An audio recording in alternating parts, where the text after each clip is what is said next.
हृदय जलना, विकार बढ़ना, कोई साथ ना देना, कदम कदम पे विपत्तियां, दुख, संकट आना, ऐसा हो सकता है। आपको बिल्कुल फिसलना नहीं, रुकना नहीं, लक्ष्य दृढ़ रखना, सब ठीक हो जाएगा। ये मार्ग की स्थितियां हैं। अब अमृत आने के पहले कई प्रलोभन आते हैं। समुद्र मंथन लीला से प्रभु ने मानो साधक की प्रारंभ अवस्था से लेकर सिद्धावस्था तक की बात वर्णन की। अब समस्त देवता और असुरों को बड़ी प्रसन्नता हुई जब भगवान शंकर ने विषपान कर लिया। समुद्र मंथन फिर प्रारंभ हुआ तो कामधेनु प्रकट हुई, जो समस्त कामनाओं को पूर्ण करने वाली है। कामधेनु गाय, दिव्य अग्निहोत्र की सामग्री उत्पन्न करने वाली, जो भी कामना करो तत्काल पूर्ण कर दे, वो ब्रह्मलोक में स्थापित हुई कामधेनु गाय। विचार कीजिए, अब आपके अंदर जो साधना में चले हो तो जो छुपी हुई कामनाएं हैं वो पूर्ण होती नजर आएंगी। आपने सोचा काम हो गया, आपको आनंद आने लगा, ओ मैं जो सोचता हूं वही हो गया। खतरा, खतरा स्वीकार मत करना, इस वृत्ति को स्वीकार मत करना। संतों ने प्रभु से प्रार्थना की, नाथ यदि मेरे अंदर कोई चाह हो तो कभी पूर्ण मत करना, उसे नष्ट कर देना। चाह नहीं, क्योंकि चाह होगी जगत की। बहुत धोखा है यदि आप इस जगत की किसी उन्नति को अपनी उन्नति मान लिए। यह अध्यात्म मार्ग है। आप एक मकान चाहते हैं, बड़े बड़े महल, ऐसे परकोटे, ऐसी ऐसी शक्तियों से सुरक्षित। देखो ना, भौमासुर का चरित्र पढ़ के देखो, 7 प्रकार की खाइयां, जहरीली गैस, बिजली, क्या क्या सुरक्षा काल भगवान ने मिट्टी में मिला दिया। न वो परकोटे बचे, न वो महल बचे, न वो महलों में रहने वाले बचे, केवल उनका इतिहास में नाम लिखा हुआ है। जगत की उन्नति की बात जब हमें सत्य लगने लगती है तो हमारा पूरा जीवन पार्थिव भोगों में चला जाता है। अध्यात्म मार्ग को हम जान ही नहीं पाते कि हमारा शरीर छूटेगा तो हमारी गति क्या होगी। सब जीने की व्यवस्था में पूरी आयु व्यतीत कर देते हैं, लेकिन आयु पूरी होने के बाद क्या व्यवस्था है उसके विषय में सोचते ही नहीं। अध्यात्म वर्तमान को और भविष्य को दोनों को महामंगलमय बनाता है। साधक की जब साधना अहंकार रहित होने लगती है, अर्थात विष का शमन होने लगता है, तो उसके अंदर दिव्यता आती है। वो जो पदार्थ सोचता है वही मिल जाएगा, व्यक्ति वस्तु का संयोग वही हो जाएगा। जैसा सोचता है वैसा ही होना प्रारंभ हो गया। ये कोई सिद्धि नहीं है, ये कोई लक्ष्य नहीं है, ये लक्ष्य से गिराने वाला है। अगर यहीं रुक गए तो अमृत पद पर नहीं पहुंच पाए अभी। इसीलिए वो कहां स्थापित की गई? ब्रह्मलोक में। अर्थात समस्त कामनाएं ब्रह्म में समर्पित कर दो, प्रभु के चरणों में समर्पित कर दो। मुझे कामनाओं की पूर्ति नहीं, मुझे आप चाहिए, और आप मिल गए तो कौन सी कामना बकाया रह गई। बहुत सावधान। कुछ साधक अपनी इसमें बड़ाई समझते हैं, मैं जो सोचता हूं वही हो जाता है। ये बड़ाई नहीं, धोखा है तुम्हारे साथ। तुम अपने साथ धोखा कर रहे हो, अपने भजन को खर्च कर रहे हो जो भगवत प्राप्ति के लिए, और ये करते करते तुम्हारा उत्साह नष्ट हो जाएगा। तुम सत्य संकल्प कर ही नहीं पाओगे भगवत प्राप्ति का। इसलिए कामनाओं की पूर्ति पे जलन होनी चाहिए। तुम्हारी इच्छा हुई तत्काल कामना की पूर्ति नजर आ रही तो तुम्हें भयभीत हो जाना चाहिए। प्रभु क्या आप देख नहीं रहे हो? नाथ एक कामनाओं की पूर्ति रूपी वृत्ति हमें परमार्थ से हटा देगी। ऐसा कभी नहीं होना चाहिए। राबिया जी नाम की भक्ता थी, उन्होंने प्रभु से कहा, यदि मेरे हृदय में कभी सुख की चाह हो तो महान दुख देना, अगर स्वर्ग की चाह हो तो घोर नरक भेज देना। प्रभु मेरे हृदय की चाह कभी पूर्ण मत करना। भर्तरी जी ने भगवान शंकर जब प्रकट हुए तो कहा, हे देवाधिदेव, मुझे कभी सम्मान से भिक्षा भी ना मिले। क्या ये चाह रहे हैं महापुरुष? अब माया का ये नाटक अब हमें नहीं चाहिए। ये प्रणाम नमस्कार प्रतिष्ठा महल घाती घोड़े वस्तु पदार्थ सब केवल पर्दे के हैं, पर्दे के। मान लीजिए जैसे आप फिल्म देखते हैं, पर्दे के हैं, सही नहीं है, यहां कुछ सही नहीं है, सब धोखा है। सही है तो एकमात्र सच्चिदानंद भगवान मान लीजिए, नहीं अंतिम में हाथ कुछ नहीं आने वाला, कुछ भी करके देख लो, काल के एक झटके में सब मिट्टी में मिल जाता है। जिसे हम देख रहे हैं कि हाँ हमारी बहुत उन्नति है, बहुत सुख है, बहुत साम्राज्य है, वो एक क्षण का अच्छा स्वप्न है, जगोगे कुछ नहीं है। जब कामधेनु प्रकट हुई तो उसे ब्रह्मलोक में स्थापित किया गया। उसके बाद उच्चैश्रवा घोड़ा प्रकट हुआ, जो असुरों ने लेना स्वीकार किया, तो असुराधिपति को उच्चैश्रवा मिला। कोई पद नहीं स्वीकार करना, ये तो प्रारंभ में ही गुरुजनों की कृपा थी। सदगुरुदेव भगवान ने कहा था जीवन में कभी कोई पद स्वीकार नहीं करना, कोई भी पद, तभी तुम परम पद की चाह से पुष्ट रहोगे। जब बच्चे ही थे तभी उन्होंने कहा देखो भाई, जिस मार्ग में तुम चले हो इसमें कोई पद स्वीकार मत करना, तुम्हें स्वीकार नहीं करना, पद मिलेगा नहीं ऐसा नहीं कहा, तुम्हें कोई पद स्वीकार नहीं करना, कोई पद नहीं, तभी तुम परम पद के अधिकारी बनोगे। कोई भी पद स्वीकार कर लिया स्वयं से तो परम पद के अधिकारी नहीं रहोगे। देखो चक्रवर्ती सम्राट पद पर अभिषिक्त हैं अम्बरीश जी, पर अपने ठाकुर जी के महल में पोछा स्वयं लगाते हैं, मार्जन स्वयं करते हैं, पात्रों का मार्जन स्वयं करते हैं, ठाकुर सेवा स्वयं करते हैं। अर्थात हृदय में सम्राट पद की स्वीकृति नहीं है, प्रभु के दासत्व पद की स्वीकृति। सावई मना कृष्ण पदारविंदयो, ये कोई भी पद अमुक अमुक अमुक, ये पद स्वीकार बाहर से प्रभु देते हैं, बड़े बड़े महापुरुष पदों में विराजमान, स्वीकृति नहीं हृदय में। हृदय में ब्रह्म स्थिति, भगवत दासत्व, यही भाव, बाहर की किसी पद प्रतिष्ठा की स्वीकृति नहीं। पूज्य मामा जी महाराज बक्सर वाले, उस समय संन्यास वेश में हम काशी में ही घाटों में रहते थे, तो युगल किशोर के गुरुदेव हैं, तो उन्होंने कहा आज बहुत बड़ी सभा है और वहाँ हमारे पूज्य मामा जी का अग्र पूजा सर्वश्रेष्ठ सम्मान दिया जाएगा। काशी विद्वानों की नगरी, संतों की नगरी है, बहुत से संत महात्मा सन्यासी जन विद्वान जन आए, बहुत थे, भीड़ लगी थी। मामा जी को जो मंच बना था विराजमान करके अभिषेक किया गया, और जब मामा जी को कहा गया आप 2 वचन बोलिए, निहाल कर दिया, आंखों में आंसू थे, और उन्होंने कहा जैसे मां अपने पुत्र को सजा करके गोद में बैठा कर दुलार करती है, ऐसे आप सब काशीवासी महापुरुष जन मुझ अधम को जो पुत्रवत दुलार कर रहे हैं, इससे मुझे पता चल गया कि मेरे प्रभु मुझे अपने चरणों में स्वीकार किए हुए हैं। क्योंकि आप सब गुरुजन हैं, आप सब हमारे वात्सल्य समुद्र प्रभु के स्वरूप हैं, और मुझ अधम को स्वीकृति कहां है? कोई भी एक शब्द कहीं उस सम्मान की स्वीकृति का नहीं था। और जब उतरे तो साष्टांग दंडवत पूरी सभा को किया। आश्चर्य, ऐसे महामहिम स्वरूप में स्थित होती हुई कोई स्वीकृति नहीं उस सम्मान की। हमारे प्रभु श्री कृष्णचंद्र जी राजसूय यज्ञ में अग्र पूजा हुई, और जब प्रभु सेवा का विभाजन किए तो सबको सब सेवा देने के बाद आपने सेवा ली आए हुए समस्त राजाओं के चरण धोने की। आश्चर्य की बात, जिनके चरणों का ध्यान स्वयं भगवान शंकर ब्रह्मादि करते हैं।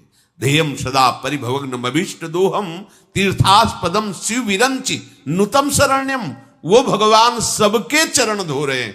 कहां स्वीकृति हुई अग्र पूजा की?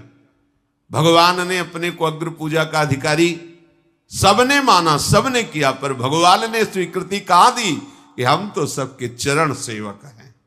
कौन है ये? भगवान है। क्या दिखा रहे? भगवान का दास कैसा होगा? फिर जब स्वामी का स्वभाव ऐसा है तो दास का स्वभाव कैसे होगा? ऐसा कैसे हो सकता है कि वो किसी अहम जनित पद को स्वीकार करे? फिर चंद्रमा के समान श्वेत वर्ण का जो उच्च श्रवा मिला वह असुराधिपति ने स्वीकार किया, क्योंकि भगवान ने सिखा दिया था देवताओं को कि जब तक हमारा इशारा ना हो तब तक किसी भी वस्तु के लेने के लिए आग्रह मत कर देना। यहां भी ध्यान दीजिए, कोई भी रिद्धि सिद्धि प्रभाव सम्मान स्वीकार मत कर लेना।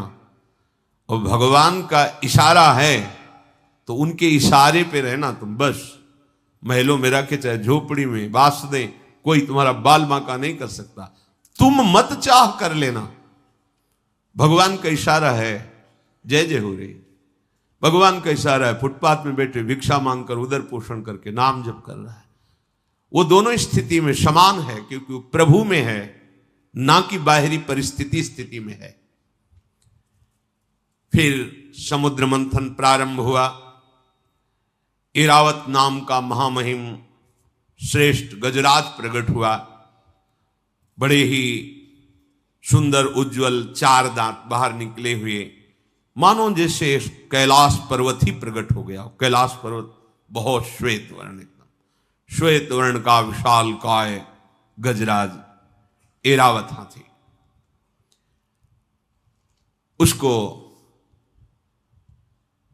देवराज को प्रदान किया गया, क्योंकि उच्च श्रवा असुराधिपति को तो देवाधिपति देवराज इंद्र को ऐरावत।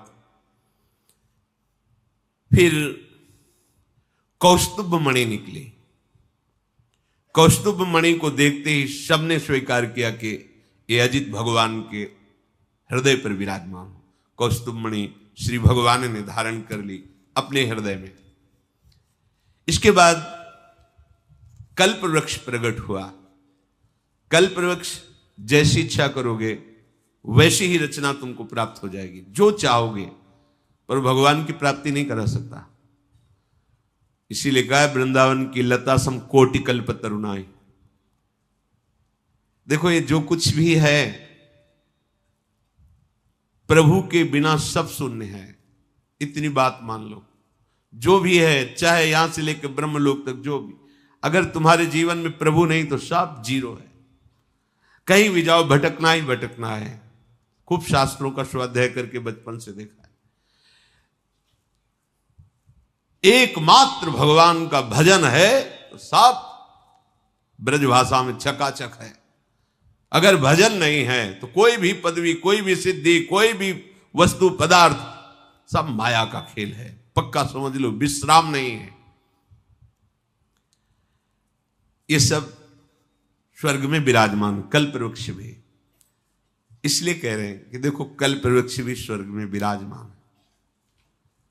ऐसी दिव्यता है, पर हृदय शीतल नहीं है। हृदय शीतल नहीं है। हृदय शीतल होता है स्वामिनी जी के चरणारविंद का जब यहां प्रादुर्भाव होता है, लालजू के चरणों का जब यहां प्रादुर्भाव होता है, तब जन्म जन्म की जो जलन है, ताप है, उसका शमन हो जाता है। एक किसी वस्तुओं से शमन होने वाला नहीं। इसके बाद अप्सराएं प्रकट हुई। प्रधान अप्सरा रंभा, देवताओं की सभा में। इसके बाद मूर्तिमान महातेजस स्वरूप समुद्र मंथन से लक्ष्मी देवी का प्रादुर्भाव हुआ। बिजली की सी कांति जगमगा रही थी अंगों में। सौंदर्य, औदार्य, यौवन, रूप, रंग, कोई भी ऐसा नहीं था जो देख करके स्तब्ध ना रह गया हो। अब मंत्रमुग्ध, मानो सबको स्तब्ध कर दिया लक्ष्मी। देवता दैत्य सब देखते ही रह गए। इतना सुंदर रूप भगवती श्री लक्ष्मी जी का। सबको चाह हुई कि लक्ष्मी जी हमें प्राप्त हो जाए, सबको। देवराज इंद्र ने तत्काल सुंदर बैठने का आसन बिछाया। मूर्तिमान नदियों ने अभिषेक किया। गंधर्वों ने मंगल गान प्रारंभ किया, अप्सराएं नृत्य करने लगी, मृदंग डमरू ढोल नगारे नरसिंगे शंख वेणु वीणा ये वाद्य बजने लगे। भगवती लक्ष्मी जी मंद मुस्कुराती हुई हाथ में कमल लिए हुए, जो समुद्र मंथन से प्रकट हुई थी, देवराज इंद्र के द्वारा दिए हुए सिंहासन पर विराजमान हुई। ब्राह्मण वेद मंत्रों का पाठ करते हुए दिग्गजों ने कलशों से जल से अभिषेक किया। समुद्र ने प्रकट होकर हाथ जोड़ करके रेशमी वस्त्र प्रदान किया। वरुण देव ने नमस्कार करते हुए वैजंती माला प्रदान की। विश्वकर्मा ने भांति भांति के गहने, सरस्वती जी ने प्रकट होकर मोतियों का हार, ब्रह्मा जी ने कमल और 2 दिव्य कुंडल समर्पित किए। जब ब्राह्मणों ने स्वस्त्यन पाठ कर लिया तो अपने कमल को घुमाते हुए वरण करने के लिए लक्ष्मी जी निकली। कौन मुझे वरण करेगा? जिसकी तरफ देखती लक्ष्मी जी तो सबके हृदय में था कि लक्ष्मी जी मुझे ही वरण करें। लक्ष्मी जी ने विचार किया जो निर्दोष है उसे ही मैं वरण करूंगी। जिसको मैं वरण करना चाहती हूं वो नित्य हो, अविनाशी हो, वो मुझे चाहता ना हो। ध्यान से सुनिए, लक्ष्मी चाहने वाले को लक्ष्मी नहीं मिलती, तभी सब परेशान है, क्योंकि लक्ष्मी की चाह है। और जो अचाह हो गया तो लक्ष्मी जी उसको पुत्र की तरह दुलार करते हैं। पर यहां लक्ष्मी पति बनने के लिए सब परेशान है। नहीं, मायापति, अबे लक्ष्मीपति, करोड़पति, अरबपति, खरबपति, इससे चैन नहीं है। लक्ष्मीपति बनने, लक्ष्मीपति के दास बन जाओ और चाह खत्म करो तो मां है, जगदम्बा है, वही भरण पोषण करती सबका। गंधर्व, यक्ष, असुर, सिद्ध, चारण, देवता, पूरे त्रिभुवन में हाहाकार मच गया लक्ष्मी जी वरण करने के लिए। तो बड़े बड़े महात्मा जन भी दर्शन करने हेतु पधारे। लक्ष्मी जी ने दृष्टि डाली तपस्वियों पर। तपस्वी हैं पर इनको अपने तप का बल है और ये क्रोध पर विजय प्राप्त नहीं। तपस्वी एक क्षण में ही हाथ में जल हो जाता है। अच्छा, तो देखो ना, और चरणामृत पी रहे हैं अम्बरीश जी, तुमने निमंत्रण देकर के भोजन पा लिया, परायण कर लिया, तुम्हें डर नहीं लगा? लो ये लो, कृत्या प्रकट कर। एक क्षण में दंड देने की भावना, एक क्रोध पर विजय प्राप्त नहीं कर सके। ये ज्ञान तो है इनको, ज्ञानी जन, पर ये पूरे अनासक्त नहीं है। ये बड़े बड़े महत्वशाली हैं पर ये पूर्ण काम विजयी नहीं है। बहुत ऐश्वर्यशाली हैं पर इनको दूसरों का आश्रय लेना पड़ता है। धर्माचरण तो है पर प्रेम नहीं है। त्याग तो है पर ये मोक्ष पद में नहीं है। वीरता तो है पर काल के पंजे से बाहर नहीं है। और कुछ महात्माओं को देखा कि इनके अंदर न विषयाशक्ति न कोई चाह है, पर ये देख ही नहीं रहे हैं। ब्रह्मानंद में तृप्त है, तो उनसे मतलब ही क्या है? कुछ अद्वैत समाधि में तल्लीन है, किन्हीं की आयु बहुत लंबी है पर शील और मंगल ठीक नहीं है। किन्हीं का शील मंगल ठीक है, आयु का ठिकाना नहीं है। किन्हीं के दोनों ठीक है पर भेष अमंगल है। सब जगह नहीं। एक बचे भगवान श्री हरि। तब कहा यहां सब कुछ है पर ये मेरी तरफ देख ही नहीं रहे, चाह ही नहीं रहे। पर ना चाहते हुए भी वर्ण मुझे इन्हीं का करना है। लक्ष्मी जी ने श्री भगवान श्री हरि के गले में वरमाला डाल दी। समस्त देवताओं ने जय घोष किया। भगवान जगत पिता हैं, लक्ष्मी जी जगत जननी है, जगत माता है। समस्त संपत्तियों की अधिष्ठात्र देवी श्री लक्ष्मी जी को पार्श्व में विराजमान तो किया ही, पर प्रधान स्थान वक्षा स्थल में दिया, जिसे श्री लांछन कहते हैं। श्री लक्ष्मी जी यहां विराजमान भगवान श्री हरि के। शंख तुरही मृदंग आदि बाजे बजने लगे, जय घोष होने लगे। मंत्रों के द्वारा बड़े बड़े ब्रह्म ऋषियों ने भगवान की स्तुति की। अब लक्ष्मी जी ने जब नारायण श्री हरि का वर्ण किया तो असुर जन निराश हो गए। भगवान ने कहा निराश नहीं होना चाहिए। देखो, जब तक लक्ष्य की प्राप्ति न हो तो आशा बीच में नहीं रोकनी चाहिए। आशा लक्ष्य पर रखो। आशा से दास्यम वृषभानुजायास। बीच में किसी बात पे आशा खंडित नहीं होनी चाहिए। एकमात्र जो आशा की भगवत मिलन की, वहां तक हमें हर स्थिति में पहुंचना है। फिर उत्साह बढ़ाया, बहुत ही सुंदर आकर्षणकारी नवयुवती स्वरूप में वारुणी देवी प्रकट हुई। असुरों ने कहा आप किसी की बात नहीं चलेगी, इनको हम स्वीकार करेंगे। भगवान ने देवताओं को हाँ आप ले लीजिए।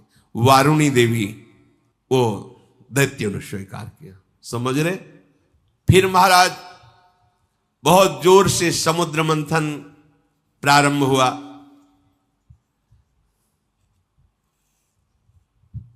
हलाहल विष, कामधेनु गाय, उच्च श्रवा घोड़ा, एरावत हाथी, कौस्तुभमणि, कल्पवृक्ष, रंभा प्रधान और अन्य अप्सराएं, देवी लक्ष्मी जी, वारुणी और पारिजात वृक्ष और चंद्रमा का भी प्रादुर्भाव समुद्र मंथन से हुआ।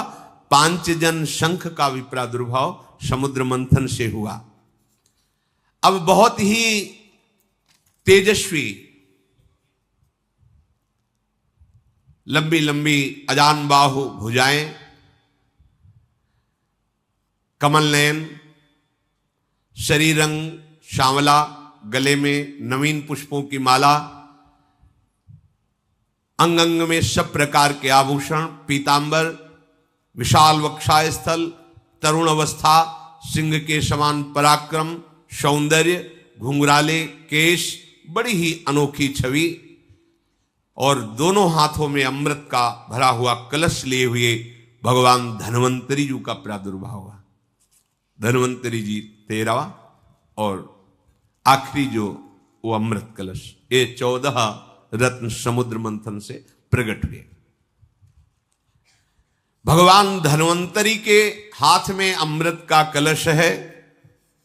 जे ही कलश पर दृष्टि पड़ी, बस दैत्यों ने एक दूसरे की तरफ देखा और कहा आप किसी की अनुमति की जरूरत नहीं है। तत्काल दौड़ पड़े और घेर लिया धन्वंतरी भगवान को और उनके हाथ से अमृत का कलश लेकर के भाग पड़े। अब देवता सब उदास हो गए कि जिसके लिए तो समुद्र मंथन हुआ वो तो ले गए। भगवान से हाथ जोड़कर कहा इतनी मेहनत हुई, इतना सब आपकी सलाह से, आपकी कृपा से, आपकी सामर्थ्य से हुआ, पर प्रभु फल की प्राप्ति के समय तो ऐसे ही होता है। जब अमृत का समय आता है, अमृत पद में पहुंचने का, तब घसीट लेता है। ये आसुर स्वभाव तब तक घसीट सकता है जब तक पी न ले। उस समय भी भगवान ही वही पद प्रदान करते हैं। भगवान ने कहा तुम हमारी शरण में हो, इसलिए तुम खेद मत करो, ये एक बूंद भी नहीं पी पाएंगे। इनमें एक बूंद भी पीने की सामर्थ्य नहीं रहेगी जब तक हम नहीं कहेंगे। तो हुआ क्या, आपस में कि देखो पहले हम अमृत पे, वो कह रहे देखो हमारी बात मानो, पहले हम आपस ही में झगड़ रहे हो, अमृत कलश हाथ में लिए। भगवान बड़े लीला बिहारी, तू मैं, मतलब समझो अगर आसुरी स्वभाव के हाथ में अमृत भी लग जाए तो पान करने में नहीं लगते, वो झगड़ने में लगते हैं। अरे पहले पियो फिर लड़ाई झगड़ा, पहले उसको पियो जो मिला है। पर आसुरी स्वभाव उसका पान, जो तुम्हें मार्ग मिला, जो तुम्हें रस मिला उसका पान करो। मेरा उपासना बड़ा, आपकी उपासना छोटी, ये वो सब, ये पहले पान करो, रसमत्त हो जाओगे, फिर कोई बात नहीं, फिर तो कोई प्रश्न ही नहीं खड़ा होता। पर यहां क्या होता है, रसमत्त होने की जगह हम अपने को बड़ा छोटा, उपासना ये वो, ना का हो सो बोलिवो, ना कोई व्यवहार, अपनी कुंवर किशोरी को जियत निहार निहार, ये अमृत पान। चतुर शिरोमणि भगवान ने अत्यंत सुंदर रूप धारण किया, मोहिनी रूप। काहे के लिए? अमृत छीनने के लिए। समझ पा रहे हो? हाँ, भगवान ने मोहिनी रूप धारण किया, ऐसा सलोना रूप। वैसे ही सरकार करोड़ करोड़ कामदेवों को मूर्छित कर देने वाली मुस्कान वाले हैं, और फिर ये मोहिनी रूप धारण किए हो, वैसे ही मोहन है। ऐसे एक एक तिल तिल भर का, ऐसा एक जगह देख लो तो मूर्छित हो जाओ, ऐसा सौंदर्य। वो कैसे समझ में आएगा? भगवान के सौंदर्य के एक अंश से त्रिभुवन में जितना सौंदर्य है वो सब है। नौ यौवन अवस्था का वो स्वरूप देखो, भगवान सुखदेव जी देख रहे और वर्णन कर रहे, कैसी महा महिमामयी अंतर्दृष्टि है। एक एक अंग का वर्णन करें मोहिनी भगवान की। और प्रकट कहां हुए? उन्हीं दैत्य सेनापतियों के बीच में जहां अमृत कलश लिए हुए थे। नूपुरों की झनकार, कंगन वलय की झनकार, किंकणी की झनकार जे हुई तो अमृत कलश से दृष्टि हटी और वो मोहिनी सरकार पर दृष्टि पड़ी। जे ही पड़ी, मंद मुस्कुरा के तिरछी चितवन से देखा, सब के सब दैत्य भूल गए कि मुझे पान क्या करना है। अमृत हाथ में रह गया, सब देखते ही रह गए, मोहिनी रूप को भूल गए। अमृत पीना मैं तू सब खत्म, देखते ही रह गए। ऐसा भगवान का रूप। भगवान के सौंदर्य को देखकर सब आसपास से भगवान को घेर लिए, मोहिनी ठाकुर को। उनमें से प्रधान बलवान जो असुर थे, एक दूसरे को दृष्टि से देख, पहले मैंने देखा, पहला प्रश्न मैं करूंगा, मेरा अधिकार है। भगवान सबकी तरफ ऐसे देखते हैं मानो सबसे अधिक मुझे ये चाहती है, ऐसा। बड़े लीला विहारी, जो उनमें अपने को बहुत बलवान और अधिकारी समझ। उन्होंने कहा, कमल नयनी तुम कौन हो, कहां से आई हो, क्या करना चाहती हो? सुंदरी, तुम्हें देखकर हमारे हृदय में प्रश्न ही प्रश्न खड़े हो गए। बड़ी खलबली मच रही मेरे हृदय में। ना तुम देवताओं के कुल की हो, ना दैत्य कुल की, ना सिद्ध, ना गंधर्व, ना चारण, ना लोकपालों की, क्योंकि आज तक मैंने ऐसा ना सुना है रूप, ना देखा है। फिर मनुष्य की तो बात ही क्या है, विधाता ने सिर्फ हमारे लिए रचा है तुम्हें। मुस्कुरा दिए भगवान, हाँ तुम्हारे लिए विधान इस तुम्हारे लिए ही किया है। सही बात है, ये विधान तो मैंने तुम्हारे लिए ही किया है। देखो, हम सब तुम्हारे सेवक हैं। देख लो, बड़े बड़े असुर सेनापति एक मुस्कान में बोल पड़े, हम तुम्हारे सेवक हैं। हम आपस में लड़ाई लड़ रहे हैं, तुम हमारा झगड़ा मिटा सकती हो? वैसे तो हम सगे भाई हैं, देवता और दैत्य, एक ही हमारे पिता हैं कश्यप जी। पर अब देवता दैत्य के हम आपस में दैत्य ही दैत्य लड़ रहे हैं। देखो, ये सुंदरी हमारे पक्ष में है, ऐसा करें कि ये अमृत कलश इसको दे दे और ये पिलाए तो। भगवान ने सबकी तरफ देख के जे मुस्कुराया, हाँ हाँ हम राजी।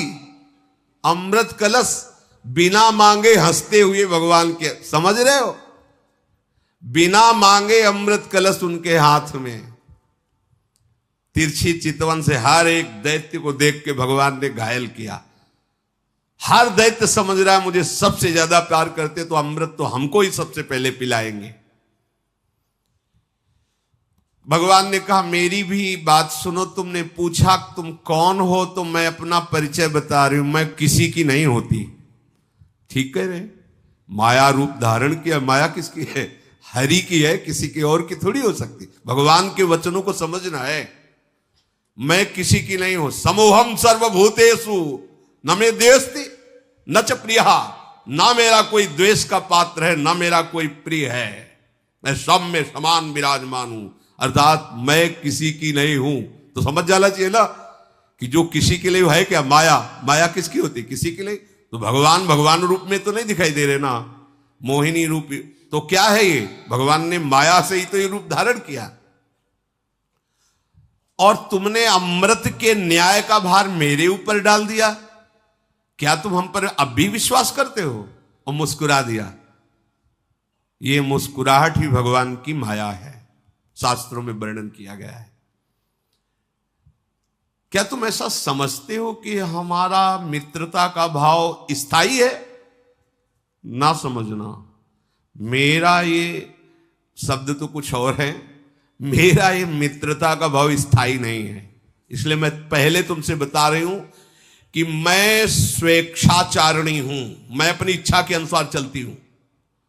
और उनका कुछ नहीं, तुम बिल्कुल नाराज मत हो, तुम जैसी हो हम मान गए, बस अब तो तुम हमारी हो और हम लोगों को हम।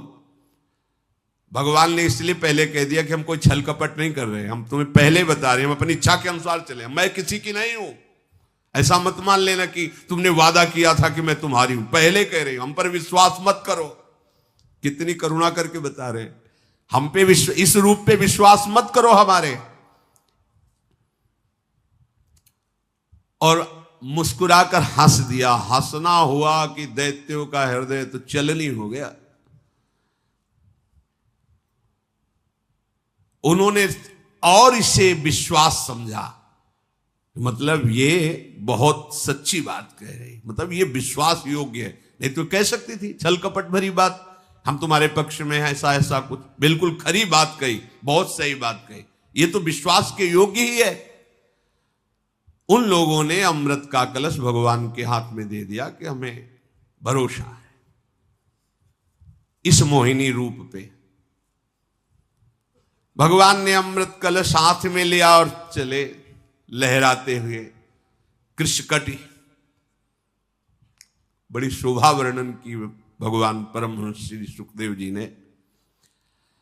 मुस्कुराते हुए मोहिनी भगवान ने कहा, देखो मैं उचित करूं या अनुचित टोक नहीं सकते हो। अमृत कलश हाथ में है, तुम टोक नहीं सकते हो। तिरछी चितवन से, लजीली चितवन से देखा, हाँ स्वीकार है, बिल्कुल नहीं बोलेंगे। बड़े बड़े दैत्यों को मोहिनी ठाकुर ने अपनी मोहिनी चितवन और मोहिनी रूप और मोहिनी वाणी से आसक्त कर लिया। सब ने एक स्वर में स्वीकार कर दिया कि आप जो चाहो जैसे, हम बिल्कुल नहीं बोलेंगे। भगवान ने कहा सब पहले समुद्र में स्नान करके आओ। समुद्र मंथन से श्रम जो हुआ है, क्योंकि देवताओं को बुलाना था, सब देवताओं को बुलाया, चलो आओ। बड़ी सुंदर साड़ी, नितंबों का भार, आंखें मद से विह्वल, मतवाली चाल, गज शावक के समान जंघाए, स्वर्ण से नूपुर झनकारती हुई मोहिनी ठाकुर पर देवता के समान जान पड़ते थे। मंदभरी मुस्कान से पहले दैत्यों के सामने गई और कहा, देखो उचित है, तुम ही स्वीकार करते हो कि देवता और दैत्य दोनों एक ही भाई हैं, पिता के पुत्र हैं, तो दोनों भाई हुए, झगड़ा नहीं करना। हमारे ऊपर छोड़ा है ना, अब हम पहले उस लाइन से, तुम इधर मुख करो, तुम इधर मुख करो, एक ही साथ बैठा ला। और हर दैत्य के सामने बिना अमृत कलश पिलाए कटाक्ष करते हुए भगवान धैर्य पूर्वक बैठे कि प्यार तो हम ही से करती है और हम ही को अमृत पिलाएगी, घूम के कहीं से भी आ जाए। दैत्यों के सामने जब भगवान चल रहे हैं तो अपना पल्लू गिरा के चल रहे हैं। असुर स्वभाव ऐसे ही है।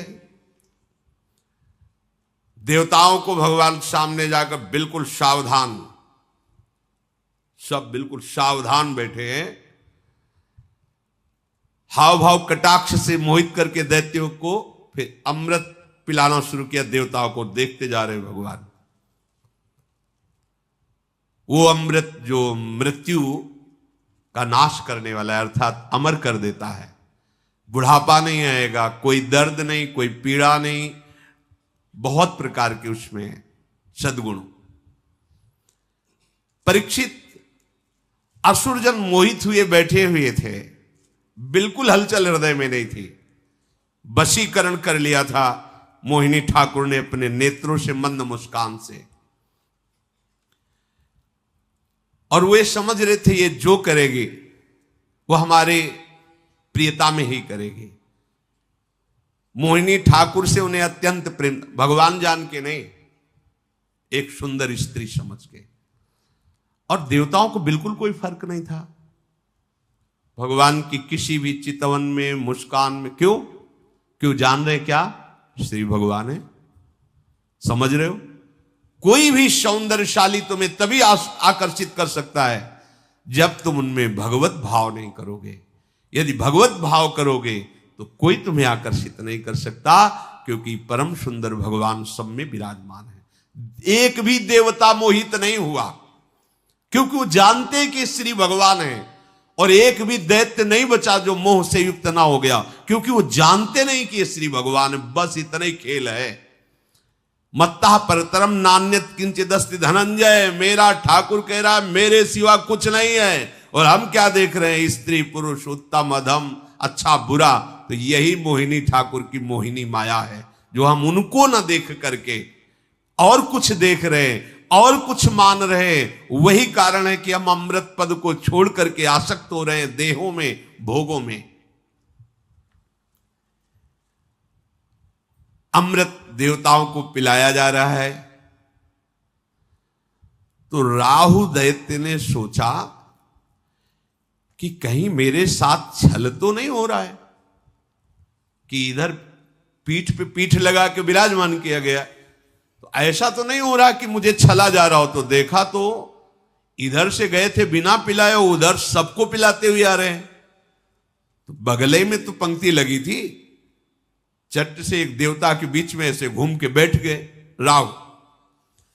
और भगवान ऐसे देख रहे थे सावधानी पूर्वक, और देवताओं की अंजलियों में अमृत। चंद्रमा और सूर्य ने तुरंत कहा प्रभु बीच में राहु। अमृत गिर चुका था। भगवान ने तत्काल सुदर्शन चक्र से उसका सर काट डाला, पर यहां अमृत नहीं पहुंच पाया। बस इतने में ही आज भी है जो चंद्र ग्रहण सूर्य ग्रहण है ना, वो इसीलिए पड़ता है। सिर अमर हो गया। आज भी वैर भाव रखकर चंद्र ग्रहण सूर्य ग्रहण, वो चंद्र और सूर्य पर आक्रमण करता है राहु। सब अमृत देवताओं को पिला दिया।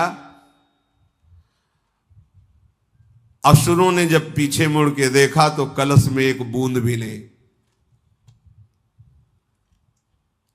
बस आप इतना समझ लीजिए कि भगवान को जब तक भगवान नहीं मानोगे तब तक अमृत पद पे नहीं। एक भी यहां कोई वस्तु, व्यक्ति, स्थान अन्य नहीं है।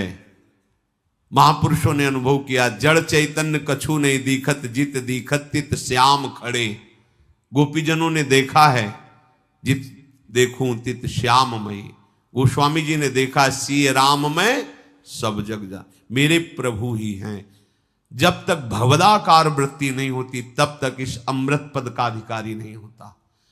प्रभु से बिलग कोई भी वस्तु, कोई भी व्यक्ति, कोई भी स्थान है तुम्हारे हृदय में, वो तुम्हारे अमृत पद से तुम्हें वंचित कर देगा। देखो ना, अगर हिरण के बच्चे में भगवान की भावना कर ली होती भरत जी महाराज ने, मेरे भगवान। तो भजन छूट गया ऐसे शब्द नहीं आता। कुत्ते पे भावना कर ली नामदेव जी ने, तो वहीं प्रकट हो गए भगवान विट्ठल।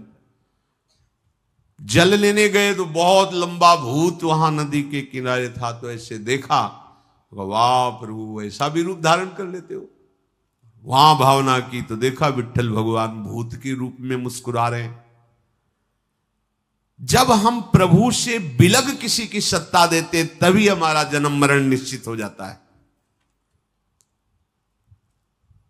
यहां प्रभु से बिलग कुछ नहीं है, सब में प्रभु विराजमान वही हैं।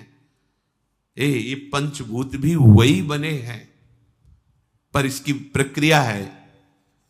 इसको दो विभाग किए जाते हैं, एक किया जाता है सत और एक किया जाता है असत। है वही, पहले असत का त्याग करो, सत में प्रतिष्ठित हो। जब सत में प्रतिष्ठित हो गए तो सब कुछ सच्चिदानंद है, यह अनुभव हो जाएगा। असुर एकदम भड़क गए, कलश तो खाली हो गया। भगवान ने उसी समय मोहिनी रूप त्याग करके अपने स्वरूप, अब वो सब माथा पीट रहे कि मुझे क्या पता था कि ये हरि ऐसे रूप को धारण करेंगे। बस घाटा बाद में समझ में, मन पछताई है अवसर। जिससे हम द्रोह कर रहे हैं, जिसे हम नीच समझ रहे हैं, जिसे हम क्रूर समझ रहे हैं, उसमें प्रभु विराजमान है। जब तक हमारे हृदय में भाव नहीं आता तब तक हमारी कच्ची साधना है। सच्ची साधना यही है, कण कण में झांकी भगवान की, किसी सूझ वाली आंख ने पहचान की। सूझ वाली आंख, तत्व दृष्टि जब तक जागृत नहीं होती तब तक ये वैर, ये विरोध, ये आकर्षण, मैं तू, ये माया का खेल हमारे सामने चलता रहता है। जेवी भगवान ने अपना वास्तविक स्वरूप धारण किया, अब देवता अमृत पी चुके थे, दैत्य क्रोधानल से जल रहे थे। आगे की बात आगे युद्ध में हम इस प्रसंग को इस बात पे लेते हैं कि संपूर्ण समुद्र मंथन भगवान से ही हुआ।